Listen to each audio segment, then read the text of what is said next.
મોરબી તાલુકાના મકનસર ગામે યુવકને ટ્રેક્ટરમાંથી ફેંકી દઈ તેની ઉપર ટ્રેક્ટર ચલાવી દીધા હોવાની ફરિયાદ નોંધાઈ હતી। ઈજાગ્રસ્ત હાલતમાં ટૂંકી સારવાર દરમિયાન યુવાનનું મોત નીપજ્યું હતું।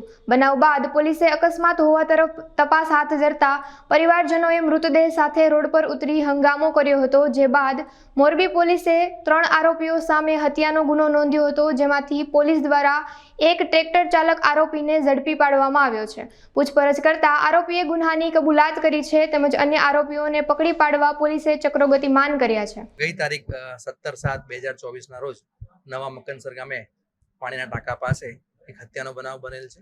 જે કામે ફરિયાદી શ્રી ગંગારામભાઈ મકવાણા નાઓની ફરિયાદના આધારે હત્યાનો ગુનો દાખલ કરવામાં આવેલ છે।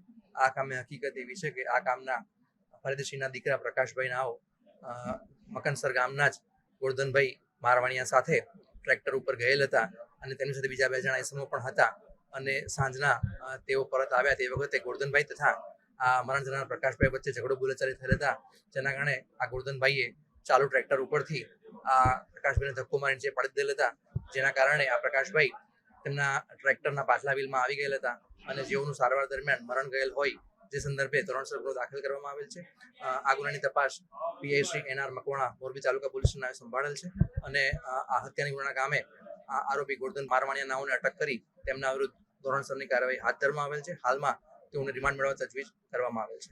હાલની પ્રાથમિક તપાસ દરમિયાન બંને વચ્ચે કંઈ ગુનાહિત ભૂતકાળ અથવા કોઈ બોલાચાલી હોય તેવું જણાઈ આવેલ નથી, પરંતુ અચાનક જ કોઈ કારણસર ઝઘડો બોલાચાલી થયેલ હતા, જેના કારણે આ ઘટના બનવા પામેલ છે। આમાં સૌપ્રથમ બનાવ છે જે અકસ્માતનો છે કે હત્યાનો તે સ્પષ્ટ થતું ન હતું, તે સંદર્ભે ફોરેન્સિક અને મેડિકલ ટીમ દ્વારા પીએમ કરવામાં આવેલ હતું। ત્યારબાદ એક નજરનો સાહેબ મળી આવતા આ કામે હત્યાનો ગુનો દાખલ કરવામાં આવેલ છે।